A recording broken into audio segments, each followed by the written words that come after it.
Picture the Saharan desert. Now consider this. None of that sand at any meaningful scale can be used to build a city you're sitting in right now. Sand is the second most consumed natural resource on Earth, behind only water, and despite deserts covering roughly a fifth of the planet's land surface, the specific kind of sand modern construction actually needs is running out. Extracted faster than the natural world can replace it. The reason comes down to particle shape, not particle scarcity.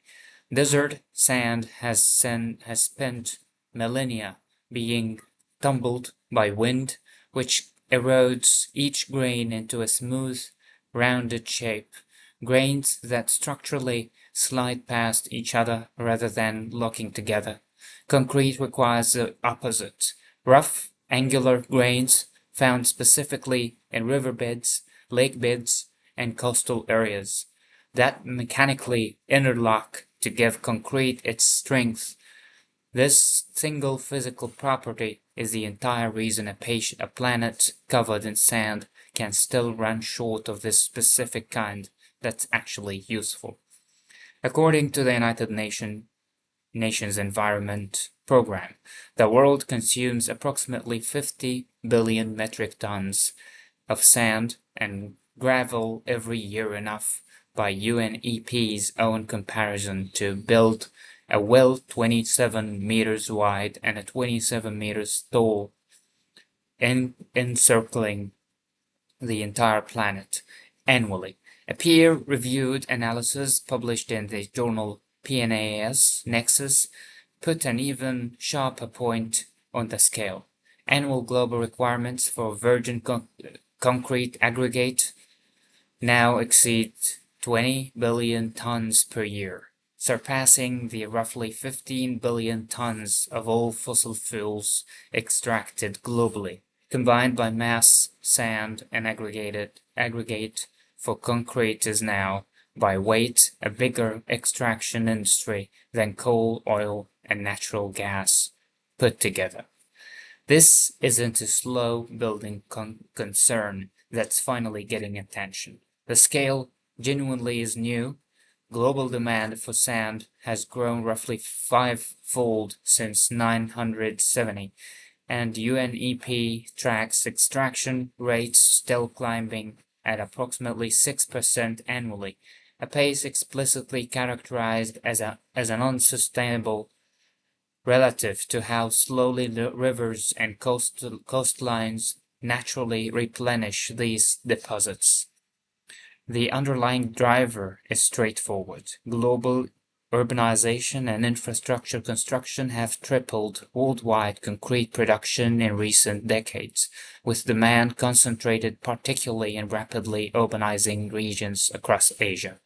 Because usable construction sand is a genuinely finite, geographically concentrated resource, scarcity has produced exactly the outcome economics would predict. Illegal extraction, sand mining has become a documented black market industry in multiple countries, with illegal operations stripping riverbeds and beaches faster than regulators can respond. In several documented cases linked to organized crime and violence against environmental monitors attempting to enforce extraction limits, there is notably no single international governing body regulating sand extraction the way comparable bodies exist for other globally traded commodities. A genuine regulatory gap for a resource now more heavily extracted by mass than oil. Construction is a dominant use case, but far from the only one. A detail that connects its story directly to the technology supply chains discussed elsewhere in this series, high-purity silica sand is the essential raw material for glass production, and specific, even more rightly refined grade is required to manufacture the silicon wafers used in semiconductors and solar panels. This is a meaningfully different, smaller, and more specialized market than construction aggregate.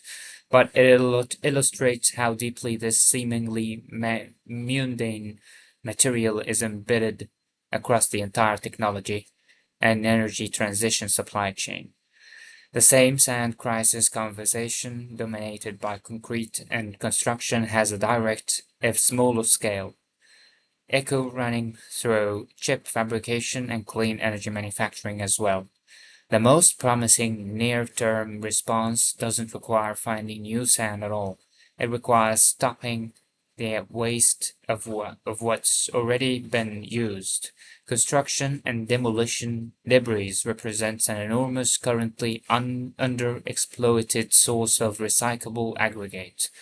Crushing all concrete and separating it into reusable sand and gravel fractions rather than sending it to landfill can directly substitute for a meaningful share of virgin and demand European initiatives, including the EU-funded Recon-Matic project, are specifically developing automated sorting technology to improve the quality and consistency of recycled aggregate, with a demonstration processing plant targeted for completion in 2026. Parallel research into low sand concrete formulations using industrial byproducts like fly ash and steel slag as partial substitutes has shown genuine promise. Some formulations reportedly increase overall concrete strength, meaning less material is needed for the same structural outcome. Though scaling these alternatives to the volume the construction industry actually requires remains honestly a work in progress rather than a solved problem. UNEP's core policy recommendation is a genuine reframing. Sand should be managed as a strategic resource, subject to the same kind of deliberate national and international resource planning currently applied to energy and critical minerals, rather than treated as an infinite, valueless commodity simply because it appears abundant at a glance. In practice, that means extraction permitting tied to measured replenishment rates, meaningful investment in recycled aggregate infrastructure, and perhaps hardest of all, genuine international coordination on a resource that, unlike oil or lithium, has never had a body, anything like OPEC or the International Energy Agency, dedicated to managing it. There is specific kind of humility in learning that one of the most abundant seeming substances on Earth is, in the specific form civilization actually depends on, a genuinely finite and mismanaged resource. It is a useful reminder that scarcity is rarely about the total quantity of something in the world. It is almost always about the much narrower slice of that resource that happens to meet the specific engineering requirements we have built our world around. Thank you so much for your presence, and I hope this has been an eye-opener for those who have the upper hand to have a direct impact on that, and for population as well, as population growingly are becoming more and more capable of having an upper hand and the capability of driving a change and forcing a direction and a position towards such very important dilemmas like those faced with almost all natural resources, nonetheless sand. As usual, I'm really looking forward and anticipating your proactive interactions. If you have thoughts, reflections, comments, feedback, feel free to leave them. Make sure I will take a look at each and every one of them and respond proactively once I have the chance to do so. Thank you so much once again for your presence, and I'm really looking forward to welcome you in the next deep dive. Till then.